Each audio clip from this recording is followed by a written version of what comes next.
जो विराजा स्तुति महिमनु नीके ना యేసు రాజా ఆరాధన నీకే. లూకా రాసిన సువార్త 14వ అధ్యాయం 26వ వచనం నుండి చూద్దాం ప్రియులారా. లూకా రాసిన సువార్త 14వ అధ్యాయము 26వ వచనం. బహుజన సమూహములు ఆయనతో కూడా వెళ్ళుచున్నప్పుడు ఆయన వారు తట్టు తిరిగి ఎవడైనను నా యొద్దకు వచ్చి తన తండ్రిని తల్లిని భార్యను పిల్లలను అన్నదమ్ములను అక్క చెల్లెండ్రను తన ప్రాణమును సహా ద్వేషింపకుంటే వాడు నా శిష్యుడు కానేరడు.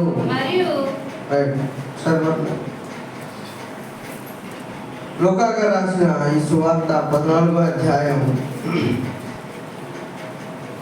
26వ లేఖన భాగాల్లో దేవుడు యేసుక్రీస్తు వారు మాట్లాడుతున్న సందర్భాన్ని మనం చూడగలిగిన ప్రియులారా.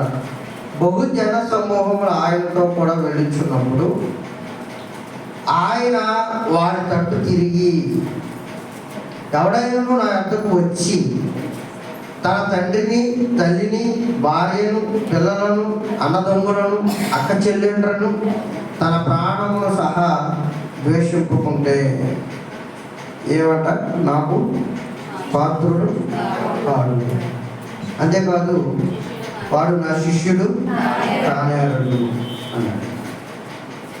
ఈరోజు యేసుక్రీస్తు వారిని నమ్ముకుంటే తల్లి తండ్రిని విడిచిపెట్టే ఎలా మరి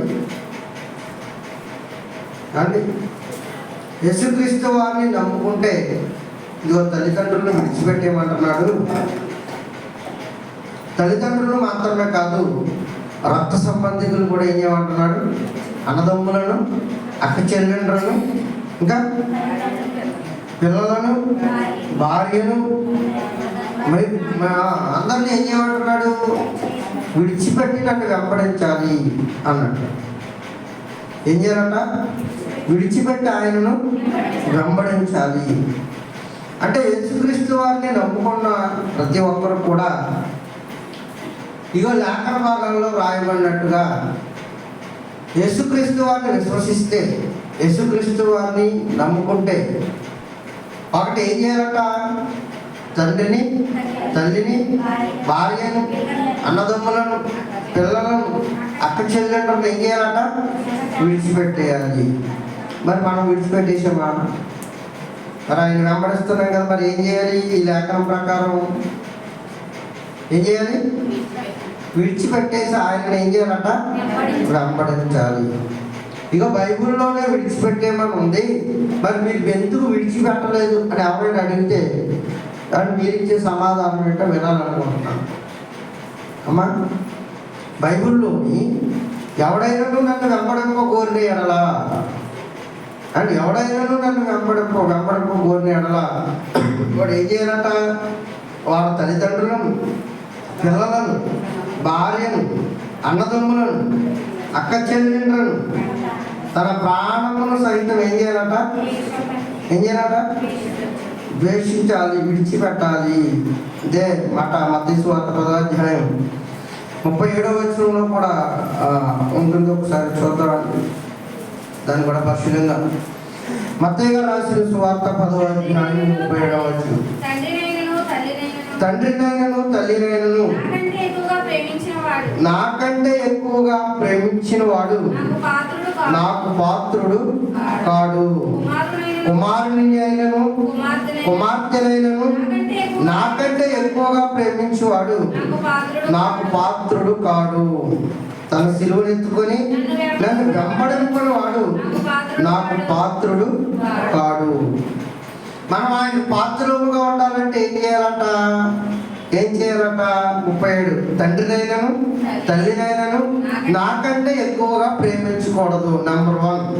2 కుమారుడైనను కుమార్తెనైనను నాకంటే ఎక్కువగా ప్రేమించేవాడు నాకు పాత్రుడు కాడు. ఇంకా సిలువనెత్తుకొని నన్ను వెంబడింపకపోతే వాడు నాకు పాత్రుడు కాడు. అంటే ఇప్పుడు ఏం చేయాలి? యేసుక్రీస్తు నమ్ముకుంటున్న వాళ్ళంతా మీ బైబిల్లోనే ఉంది. ఇదిగో మీ పిల్లల్ని విడిచిపెట్టేమన్నాడు, మీ భార్యను విడిచిపెట్టేమంటున్నాడు, అండ్ మీ రక్త సంబంధికులు విడిచిపెట్టేమంటున్నాడు, మీకున్న తల్లిదండ్రులను విడిచిపెట్టేమంటున్నాడు. కనుక విడిచిపెట్టేయాలి. ఎందుకంటే యేసు చెప్పాడంటే మనం ఏం చేయాలి? ఖచ్చితంగా చేయాలి. తాగొద్దు అన్నాడు, తాగడం మానేస్తున్నాం. అండ్ తిరగొద్దు అంటున్నాడు, తిరగడం మానేస్తున్నాం. అండ్ వ్యభిచరించొద్దు అన్నాడు, వ్యభిచరించడం మానేస్తున్నాం. దొంగలు కూడా అన్నప్పుడు దొంగలించడం మానేసాం. మరి అలాంటప్పుడు ఇన్ని మానేసిన మనం ఎవడైనా నన్ను వెంబడించాలి అని ఒకవేళ మీకు అనిపిస్తే, నాకు శిష్యుడిగా ఉండాలి అని మీకు అనిపిస్తే, తల్లిదండ్రులని, అన్నదమ్ములని, అక్క చెల్లెండ్రులను, భార్యలను, పిల్లలను సహితం ఏం చేయాలట? విడిచిపెట్టేయాలి. లేదంటే నాకు పాత్రుడు కాడు.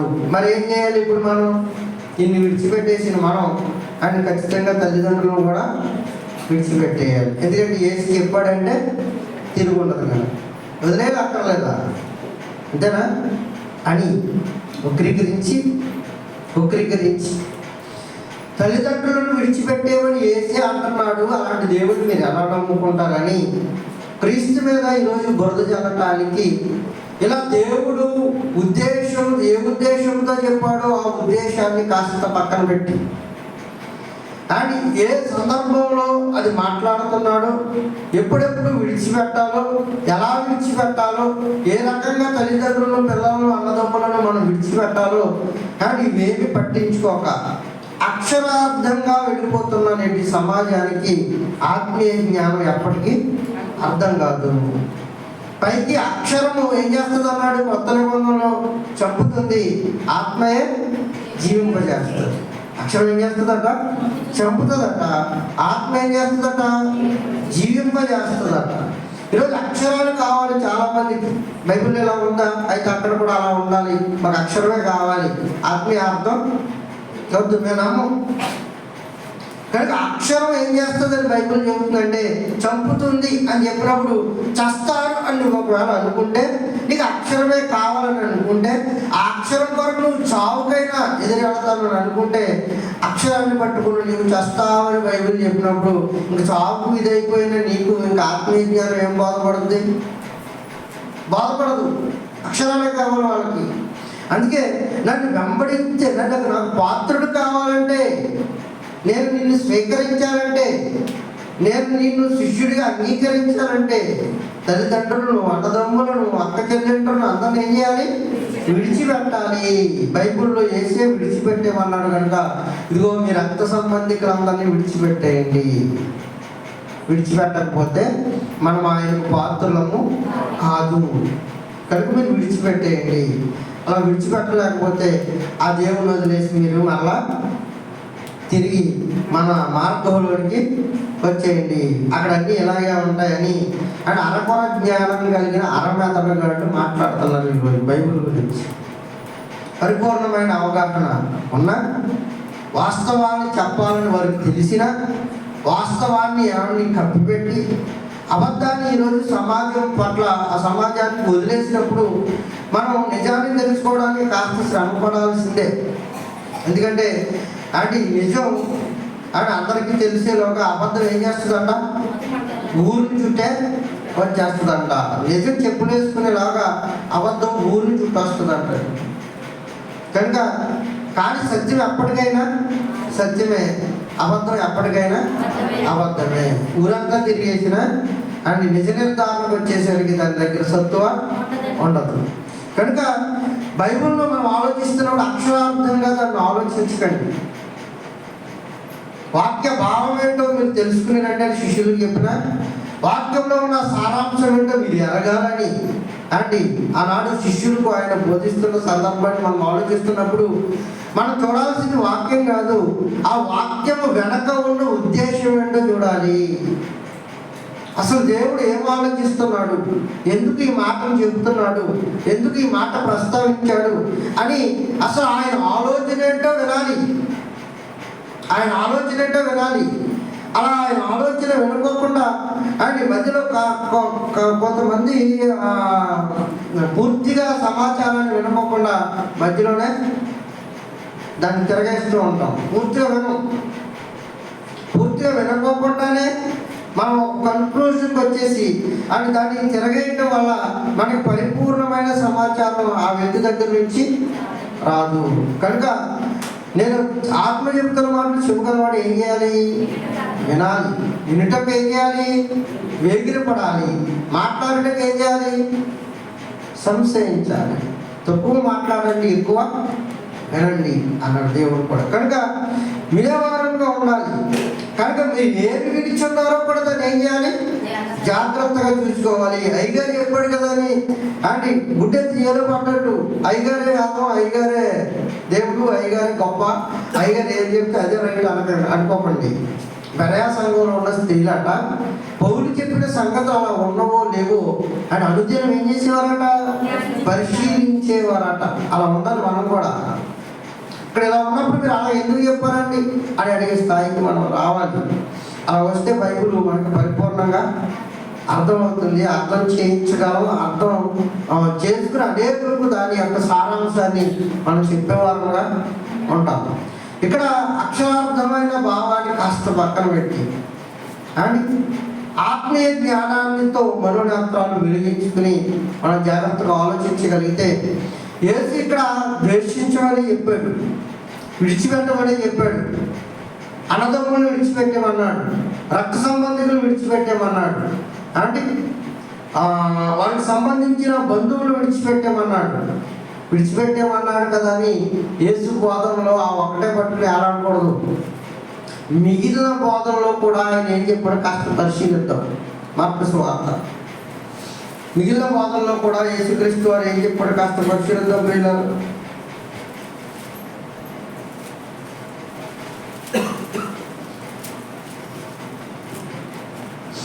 మార్కు గారు రాసిన సువార్త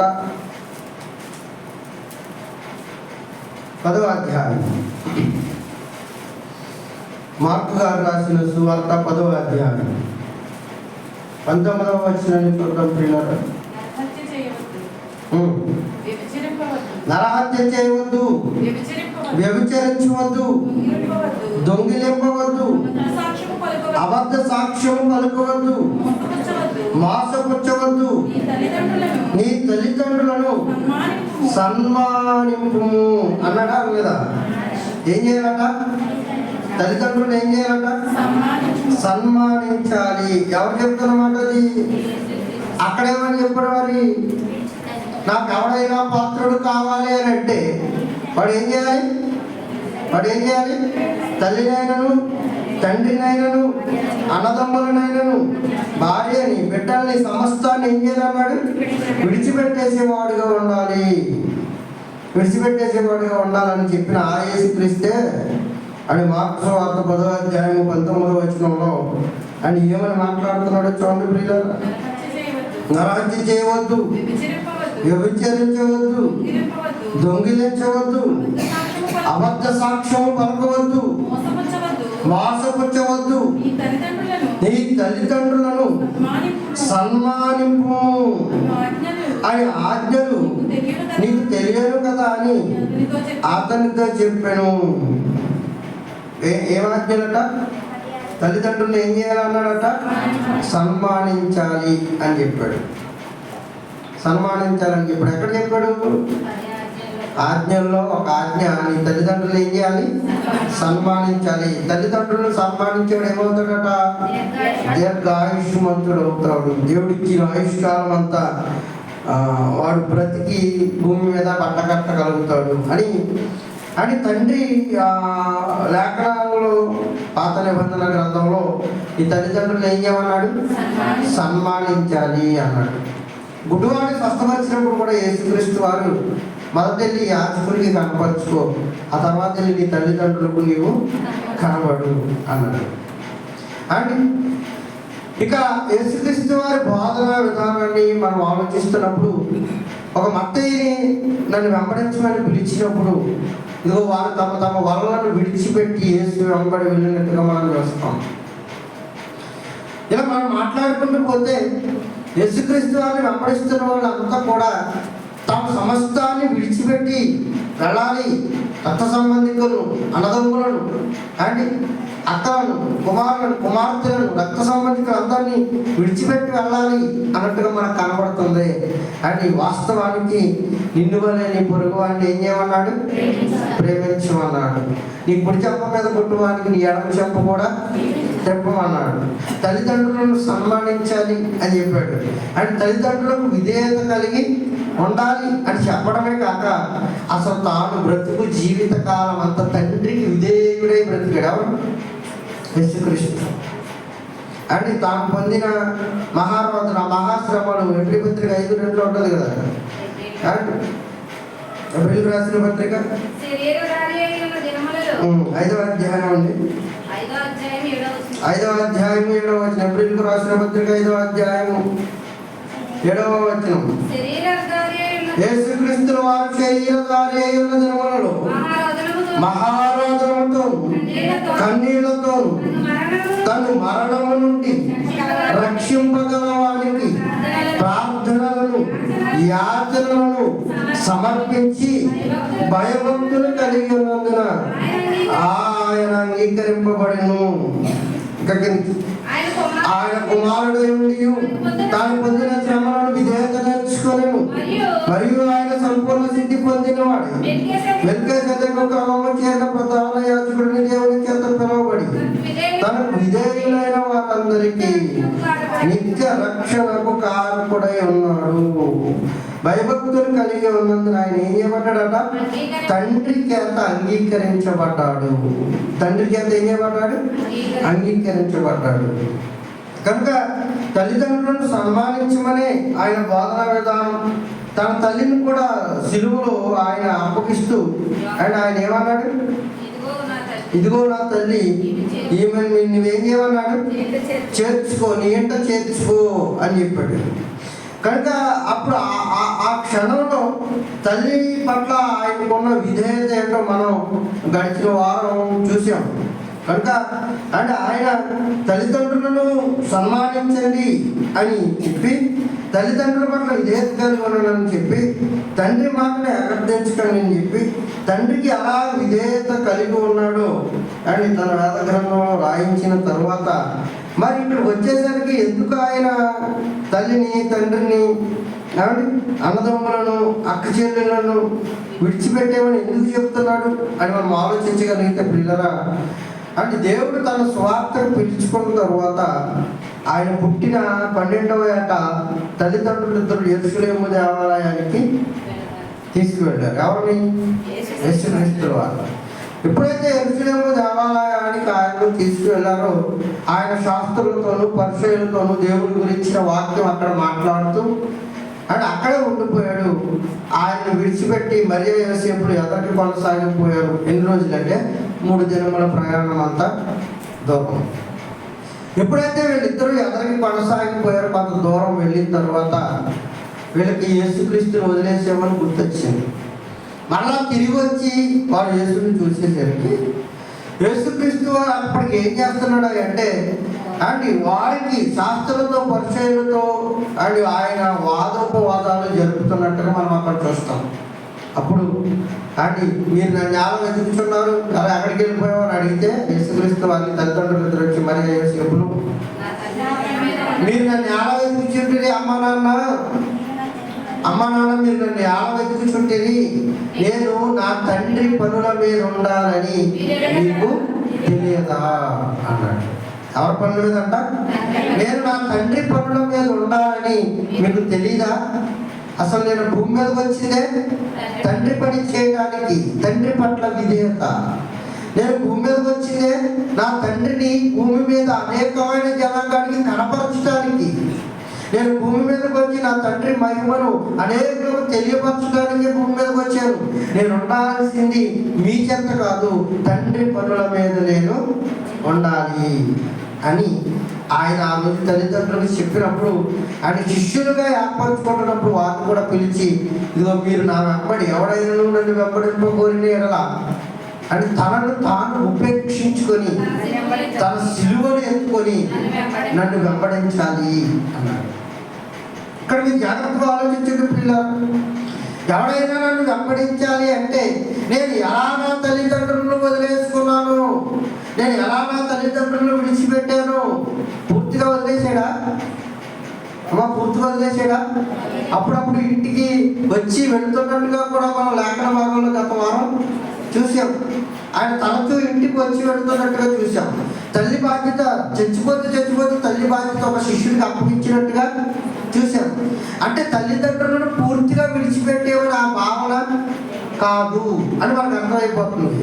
ఒకవేళ అలా విడిచిపెట్టేసేవాడు అయితే కన్న తల్లి అయిన మరియ గురించి ఇంకో శిష్యుడికి చెప్పాల్సిన అవసరం లేదు. దాని పాపాలు అదే పోతుందో దాని దారా చూసుకుంటుందో అనుకునేవాడు. అలా అనుకోలేదు ఆయన. అని తన తల్లి బాధ్యతను ఎక్కడ మరణపు అంచుల్లో కూడా జ్ఞాపకం చేసుకుంటున్నాడంటే, మరణపు అంచుల్లో కూడా జ్ఞాపకం చేసుకుంటున్నాడంటే అంటే ఆయన తల్లిదండ్రుల పట్ల ఉన్న ఆ వినయ విధేయతలు. ఒక రకంగా చెప్పాలంటే ఆయన ధర్మశాస్త్రాన్ని మీరి ఏది చేసిన వాడు కాడు. తల్లిదండ్రులను సన్మానించాలి అన్న ఆజ్ఞ ఆయనకు కూడా తెలిసి ఆజ్ఞను ఆయన ఎందుకు మేరుతాడు? ఒకవేళ ఆజ్ఞ అతిక్రమం మీరితే పాపం కనుక మేరడానికి ఆయన అవకాశమే ఇయ్యడు.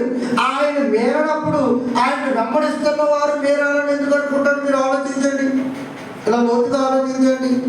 ఆయనే ఆజ్ఞ మేరకోకుండా ఆయన మేరని ఆజ్ఞ మీరు ఎందుకు మేరాలనుకుంటాడు? అంటే ఏదో ఉంది అక్కడ మనకు అర్థమైపోవాలి. వాక్య భావం ఏంటో మనము తెలుసుకోవాలి. విడిచిపెట్టేమన్నాడు కదా అని అక్షరార్థాన్ని తీసుకుని బైబిల్లో వదిలేమన్నాడు నేను ఇంక చూడను అని ఒకవేళ అనుకుంటే నీ అంత దౌర్భాగ్యుడు ఒకడు ఉండడు. మరి ఎందుకు విడిచిపెట్టేమన్నాడు? దాన్ని కూడా చూద్దాం ప్రియులారా. లోక సువార్త అందాక చదువుకున్న మూలపాఠానికి రాగలిగింది 14వ అధ్యాయం 26వ వచనం. బహుజన సమూహములు ఆయనతో కూడా వెళుచుండగా ఆయన వారి తట్టు తిరిగి ఎవరైనా నా యొద్దకు వచ్చి తన తల్లిని తండ్రిని భార్యలను పిల్లలను అన్నదమ్ములను అక్క చెల్లెండ్రులను తన ప్రాణమును సహా ద్వేషింపకుంటే వాడు నా శిష్యుడు కానేరడు.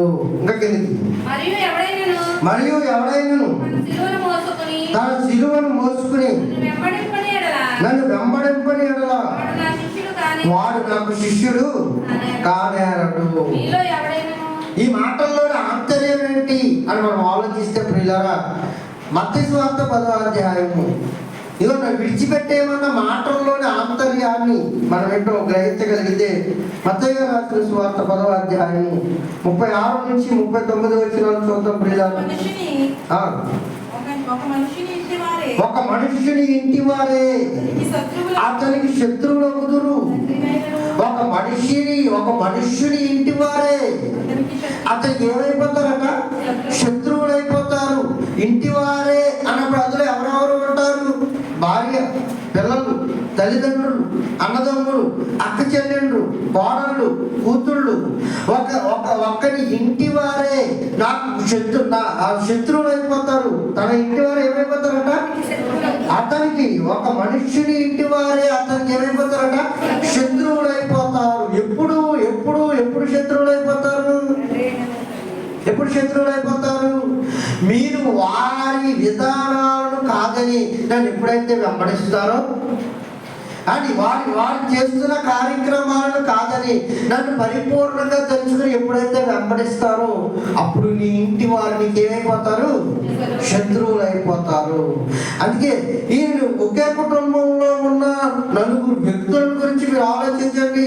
కూతురు ఒక దేవుణ్ణి, కొడుకు ఒక దేవుణ్ణి, తండ్రి ఒక దేవుణ్ణి, మామ ఒక దేవుణ్ణి, అన్న ఒక దేవుణ్ణి, కొడుకు ఒక దేవుణ్ణి నమ్ముకుంటున్నారు అనుకోండి. ఇప్పుడు యేసుక్రీస్తుని అందులో ఒక వ్యక్తి యజమానుడు నమ్ముకుంటున్నాడు అనుకోండి. ఇప్పుడు యేసుక్రీస్తుని నమ్ముకుంటున్న విధానాన్ని బట్టి ఈ యజమానుడికి కింద ఉన్న తల్లిదండ్రులు కానీ, పిల్లలు కానీ, కింద ఉన్న భార్య కానీ, కింద ఉన్న అన్నదమ్ములు కానీ ఖచ్చితంగా ఏమైపోతారు? శత్రువులు అయిపోతారు. ఎందుకంటే వీడి ఇంట్లో పెట్టినవి ఏవి తినకపోతే వీడు ఎలా చూస్తారు? శత్రువు కింద చూస్తారు. చూస్తారండి. అని అప్పుడప్పుడు మనం కూడా ఈ అనుభవాన్ని అనుభవించే ఉంటాం. ఎక్కడైనా పెళ్ళిళ్ళకి వెళ్ళినప్పుడు, ఎక్కడికైనా ఫంక్షన్కి వెళ్ళినప్పుడు మనం ఆల్రెడీ బాప్తిసం తీసుకుని నిష్ఠలో ఉన్నాం అని మనం అనుకున్నాం కదండి. ఆల్రెడీ బాప్తిసం తీసుకుని మనం ఎందులో ఉన్నాం? నిష్ఠలో ఉన్నాం. నిష్ఠలో ఉన్న మనల్ని అక్కడ కొంతమంది ప్రలోభ పెట్టి తినండి తినండి తినండి అంటున్నప్పుడు మనం తినం. అండ్ కొంతకాలం అయిన తర్వాత అండ్ ఈ ఫంక్షన్ ముగించుకుని వచ్చేసిన తర్వాత నువ్వు తినని విధానాన్ని బట్టి ఆ కుటుంబం నిన్ను ఎలా చూస్తుంది? ఎలా చూస్తుంది? శత్రువు కింద. వాడు మన పెళ్ళికి వచ్చి తిన్నారా, మనం కూడా వెళ్ళి మంచినీళ్ళు తాగి వచ్చేద్దాం. ఇదే భావం స్నేహభావమా శత్రుభావమా? శత్రుభావం. వాడికి 100 చదివించాడు, అది మనకు 100 చదివించాడు, ఏం చేద్దాం? పోలే ఇంకో 100 అర్థమా అనుకుంటారా? ₹1 అర్థం గట్టిగా అంతది ₹101 చదివించేద్దాం కదా. శత్రుభావం. ఒక ఇంటిలో పసగని తనం ఉన్నప్పుడు ఎవడైనా నన్ను వెంబడిస్తే అప్పుడు ఆ ఇంటి వారికి నువ్వు శత్రువు అవుతావు. నువ్వు ఎప్పుడైతే శత్రువు అవుతావో నీ ఆలోచన విధానం నచ్చదు, నీ నడవడిక నచ్చదు, నీ మాట తీరు వారికి నచ్చదు. అలా నచ్చినప్పుడు ఇదిగో నన్ను విడిచిపెట్టేమని వారు నిన్ను ఏం చేస్తారు? ప్రలోభ పెడతారు. ప్రలోభ పెడుతున్నప్పుడు నాకంటే ఎక్కువగా మరిదేని నేను ఏం చేయద్దు? ప్రేమించవద్దు. ప్రేమించి కానీ నాకంటే ఎక్కువగా నీవు వారిని ప్రేమించుకు. ఒకవేళ అలాంటి పరిస్థితి నీ కుటుంబంలో వస్తే అవసరమైతే నా కొరకు ఏం చేయమన్నాడు? తల్లిదండ్రులైనను, అన్నదమ్ములనైనా, అక్కనైనా, కులాన్నైనా, మతాన్నైనా, కుటుంబాన్నైనా విడిచిపెట్టేమన్నాడు. కింద ఏమన్నాడు తెలుసా ప్రియులారా? ఎవడైనా నన్ను వెంబడింపకోరిన ఎడల తనను తాను ఉపేక్షించుకొని తన సిలువను ఎత్తుకోవాలి. నా సిలువను ఏం చేయాలి? మీరు ఎత్తుకొని నన్ను ఏం చేయాలి? వెంబడించాలి. సిలువ ఎత్తుకోవడం అంటే ఏంటో తెలుసా ప్రియులారా? సిలువ మేరేసుకోవడం అంటే ఏంటో తెలుసా? శ్రమలు అనుభవించాలి మనం. ఎవరి కొరకు? ఆయన నిమిత్తం. కుటుంబం ద్వారా, రక్త సంబంధికుల ద్వారా. అప్పుడప్పుడు కుటుంబాల్లో చర్చ జరుగుతుంది. అరే నీకు దేవుడు కావాలా, కుటుంబం కావాలా? నీకు దేవుడు కావాలా, రక్త సంబంధికులు కావాలా?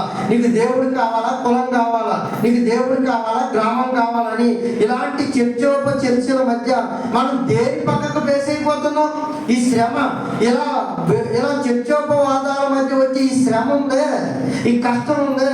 ఒక పక్క తల్లిదండ్రులను విడిచిపెట్టలేక, ఒక పక్క అన్నదమ్ములను వదిలేసుకోలేక, ఒక పక్క రక్త సంబంధికులు విడిచిపెట్టలేక, ఒక పక్క కులాన్ని విడిచిపెట్టలేక, మరొక పక్క వీటన్నిటికంటే అమితమైన దేవుణ్ణి విడిచిపెట్టలేక నువ్వు పట్ట శ్రమ ఏదైతే ఉందో అదేంటో తెలుసా?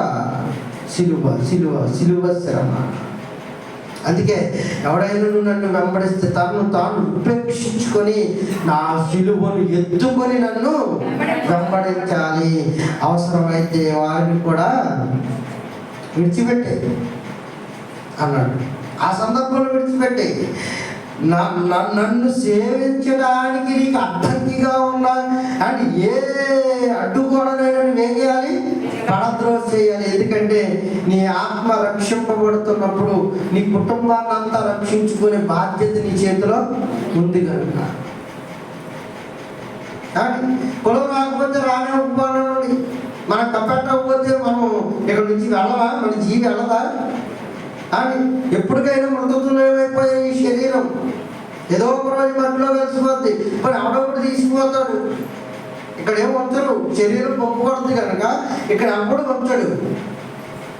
అలాగని అండి మ్యాక్సిమం ఏమన్నాడంటే మత్తయి సువార్త ఈ 10వ అధ్యాయంలోనే ఇంకా కిందకి చదువు ప్రియులారా 36 నుంచి మరలా ఒక మనుష్యుని ఇంటి వారే అతనికి శత్రువులగుదురు.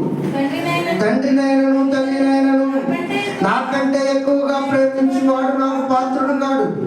కుమారునైనను కుమార్తెనైనను నాకంటే ఎక్కువగా నా పదాన్ని మీరు అండర్లైన్ చేయాలి ప్రతి వచనంలో. ఏ పదం అది? నాకంటే ఎక్కువగా అంటున్నాడంటే ప్రేమించమని ప్రేమించొద్దనా? కుమారులని, కుమార్తెలని, తల్లిదండ్రులని, అన్నదమ్ములని, అక్క చెల్లెల్ని. అమ్మా ఏమని? ప్రేమించమని వద్దనా? ప్రేమించా నాకంటే ఎక్కువగా అంటే మరలా అంటే ప్రథమ స్థానం ఆయనది. అండ్ వీరిని ప్రేమించకనే వరలైనా నాకంటే ఎక్కువగా ప్రేమించొద్దు అన్నాడు. ఎంత ప్రేమ చూపించాలో అంత ప్రేమ చూపించు. ఒకవేళ ఆ ప్రేమే నన్ను చేరుకోవడానికి నీకు అడ్డంకమైతే నాకంటే ఎక్కువగా మీరు దేనిని ప్రేమించకండి. ప్రకటన గ్రంథం చూద్దాం ప్రియులారా. నాకంటే ఎక్కువగా మీరు దేనిని ప్రేమించద్దు. ప్రకటన గ్రంథంలో అని మంచి మాట ఉంటుంది, ఒకసారి చూద్దాం.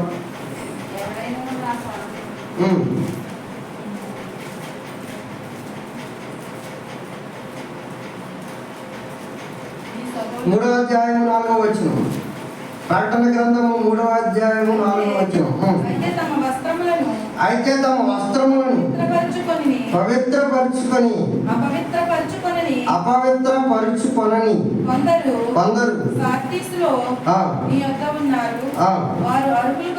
వారు అర్హులు కనుక తెల్లని వస్త్రములు ధరించుకొని నాతో కూడా సంచరించెదరు. జయించువాడు అలాగుననే తెల్లని వస్త్రములు ధరించుకొనును. జీవగ్రంథములో అతని పేరు మాత్రము తుడిచిపెట్టగా నా తండ్రి ఎదుటను ఆయన దూతల ఎదుటను అతని పేరు ఒప్పుకొందును. సంఘములతో ఆత్మ చెప్పుచున్న మాట చెవుగలవాడు వినుగాక. అని మా రెఫరెన్స్ ఎక్కడ ఉందో నాకు సరిగ్గా ఐడియా లేదు. అని అక్కడ ఏమని ఉంటుందంటే, నా నిమిత్తము సమస్తము వారు ఏం చేశారు? విడిచిపెట్టేశారు. నా నిమిత్తము సమస్తము విడిచిపెట్టేశారు. అంటే చాలా ఆపదలు, చాలా ఇరుకులు, చాలా ఇబ్బందులు వస్తే అంటే అప్పుడు వారు ఏం చేశారట? దేవుని నిమిత్తము సమస్తాన్ని విడిచిపెట్టారు. చావైతే లాభం అన్నాడు ఒక పౌరుడు. అని ఎంతగా విడిచిపెట్టేశారంటే, అని రంపాలతో కోస్తున్న తన ప్రాణమును సహితం ద్వేషించిన వాళ్ళు ఉన్నారు. ఎన్ని దేవుడి కొరకు తన ప్రాణమును సహితం ఏం చేసిన వారు ఉన్నారు? ద్వేషించిన వారు ఉన్నారు. కొరడాలతో కొట్టారు. అండ్ ఆయన మీద ప్రేమ పోవాలి.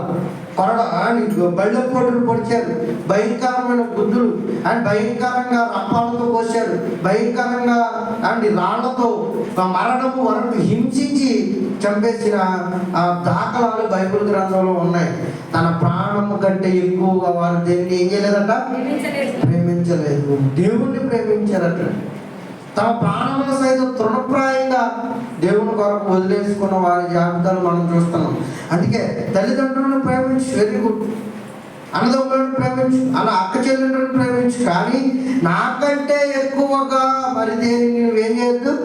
ప్రేమించొద్దు. ఎందుకు అలా అన్నాడంటే, అసలు తల్లినిచ్చిందే ఎవరు? ఆయన. తండ్రి ప్రేమను చూపిస్తున్నది ఎవరు? ఆయనే. అన్నదమ్ములను, అక్క చెల్లెళ్ళను, ఈ భవబాంధవ్యాలు సంబంధాలను పెట్టింది ఎవరు? ఆయనే.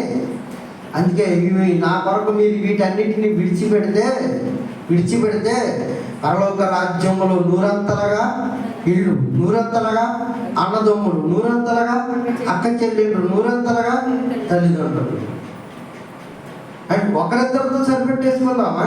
దేవుడు ఇచ్చే ఇదిగో మహోపకారమైన ధనాగారంతో చేతపట్టేద్దామా అందరూ?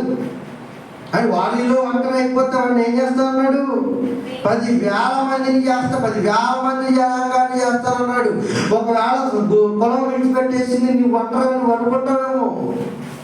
బంధువులు విడిచిపెట్టేశారు, నిన్ను ఒంటరి వాడిని అనుకుంటావేమో. ఆయన నమ్ముకున్నందుకు పిల్లలు ఇంటికి రాని ఇంట్లో ఒక తండ్రి బాధపడుతున్నాడేమో. బాధపడాల్సిన అవసరత లేదు. కారణం ఏంటంటే అని నిన్ను ఎలా పోషించాలో ఆయనకి సమస్తము తెలుసు కనుక. అందుకే నాకంటే ప్రేమించండి అని చెప్పి, నాకంటే ఎక్కువగా ప్రేమించండి, నాకంటే ఎక్కువగా ప్రేమించకండి అంటే ప్రేమించొద్దని ప్రేమించమనే. ఆజ్ఞలో ప్రప్రయోగమైన ఆజ్ఞను కూడా అండ్ సత్పురుషుడా అని అప్పుడు వెళ్ళి డౌట్ అడుగుతుంటే వాడికి కూడా జ్ఞాపకం చేస్తాడు, నీ తల్లిదండ్రులు ఏం చేయాలి? సన్మానించాలి. అందుకు ఆయన తనను తాను ఉపేక్షించుకొని తన సిలువను ఎత్తుకొని ఎవడైనా నన్ను వెంబడిస్తే తనను తాను విడిచి సమస్తంలో త్యజించుకొని తగ్గించుకొని అప్పుడు నన్ను వెంబడించాలి. వాడిని నేను ఇది ఎలా అంగీకరిస్తాను? అప్పుడు శిష్యునిగా అంగీకరిస్తాను. వాడు నాకు ప్రియమైన శిష్యుడిగా ఉంటాడు. నేను వాడికి ఎలా ఉంటాను? బాధకుడిగా ఉంటాను. కనుక ఆయన్ని వెంబడించే మనం ఏం చేయాలంటే సమస్తాన్ని విడిచిపెట్టాలి. సమస్తాన్ని విడిచిపెట్టి దేవునికి హత్తుకునే వారముగా ఉండాలి. మనము ఆయన కంటే మరి దేనిని ఎక్కువగా ప్రేమించేవారుగా ఉండకూడదు. ఎంత ఎక్కువగా అంటే మన ప్రాణం కంటే ఎక్కువగా దేనిని మనము ప్రేమించకూడదు. అలా ప్రేమిస్తే ఏమవుతుంది? నాకు పాత్రుడు కానే ఆడకుండా పోతాడు. నాకు శిష్యుడు కానే ఆడు. నాకు శిష్యుడు కాలేదంటే, నాకు పాత్రుడు కాలేదంటే నాలో ఏ మంచి గుణాలు ఉన్నాయో ఆ మంచి గుణాలు ఏవి అవలంబించాలని వాడికి అనిపించదు. నా మార్గంలోనికి వాడు రాలేడు. ధనమోహము, ఐహిక విచారాలు ఇవన్నీ వాడిలో పడిన విత్తనాలు ఏం చేస్తాయని చదువుకున్నాం మన ఆదివారం, అడిచి వేస్తాయి. కనుక ఇదిగో వీటికంటే మరి ఎక్కువగా కుటుంబ అవసరాలన్నీ తీర్చాలి. కుటుంబంలో అందరితో సఖ్యంగా కలిగి ఉండాలి. దేవుడి విషయానికి వచ్చేసరికి కుటుంబంలో తల్లిదండ్రుల కన్నా మనకి ఎవరు ఎక్కువ కావాలి? దేవుడే ఎక్కువ కావాలి. తల్లిదండ్రుల కన్నా దేవుడే ఎక్కువ కావాలి. అన్నదమ్ముల కన్నా దేవుడే ఎక్కువ కావాలి. సమస్త భూమి మీద ఉన్న సర్వ సంపదల కన్నా ఆయనే మనకి ఎక్కువయ్యేవాడిగా ఉండాలి. అలా ఉంటారని ఆశిస్తూ ఆయన కంటే ఎక్కువగా మరి దేన్ని మనం ప్రేమించుకోకుండా ఉండాలని దేవుడి కొద్ది మాటలు ఆయన ఇంకుడులో ఆశీర్వదించి దీవించును గాక. ఆమేన్.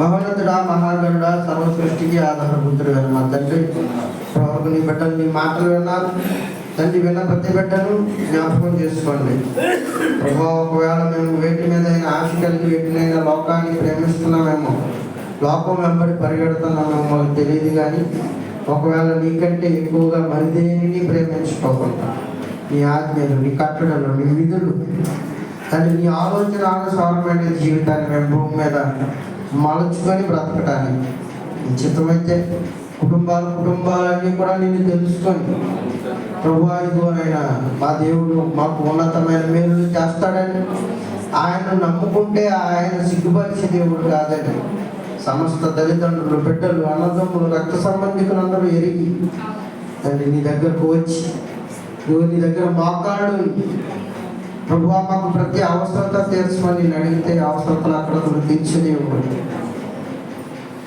ఎవడైనా తన ప్రాణంను ప్రేమించుకుంటే దాన్ని పోగొట్టుకుంటాడని, ఎవడైనా నా నిమిత్తము స్వార్థ నిమిత్తము ప్రాణం పోగొట్టుకుంటే దాన్ని దక్కించుకుంటాడని లేఖన భాగాలు సెలవిస్తున్నట్టుగా అన్నింటికి ఆధారమైన దేవుడు నీవే. కనుక నీకంటే మరి గొప్పగా మేము దేన్ని ప్రేమింపక, లోకంలో ఉన్న దానినైనా మేము ఆశింపక నీ వైపు పరిపూర్ణ హృదయంతో, పరిపూర్ణ ఆత్మతో, పరిపూర్ణ శక్తితో నేను ఆరాధించే గొప్పదైన భాగ్యాన్ని బిడ్డలైన మాకు అందరికి అనుగ్రహించండి. ఇంతవరకు ఓపుకుతో నీ బిడ్డలందరినీ జ్ఞాపకం చేసుకోండి. శక్తి కలిగిన నీ మాటలు నీ బిడ్డలు విన్నారు ప్రభావితమైన దృష్టిలో చెత్తుకుపోతాడేమో నీరు కట్టి ఫలింపు దయచేయండి. అనేకులకి ఈ మాటలు వివరించడానికి శక్తి సామర్థ్యాలు బిడ్డలకు అనుగ్రహించమని, మళ్ళీ ఆరాధనలో కూడుకుంటున్నప్పుడు నీ సహాయ సహకారాలు అందించమని, ఉపవాస దినం నీ బిడ్డలు ఏవైతే ఆశపడి నేను కోరుకుంటున్నారో ప్రతి అవసరం అక్కడ చేస్తున్న నామంలో వారికి తీరుస్తారని ఆశిస్తూ మరి ప్రార్థన చేసి వారి నామంలో అడిగి వేడుకొని ప్రార్థిస్తున్నాను మా పరమ తండ్రి. ఆమేన్, ఆమేన్, ఆమేన్. అందరికి వందనాలు.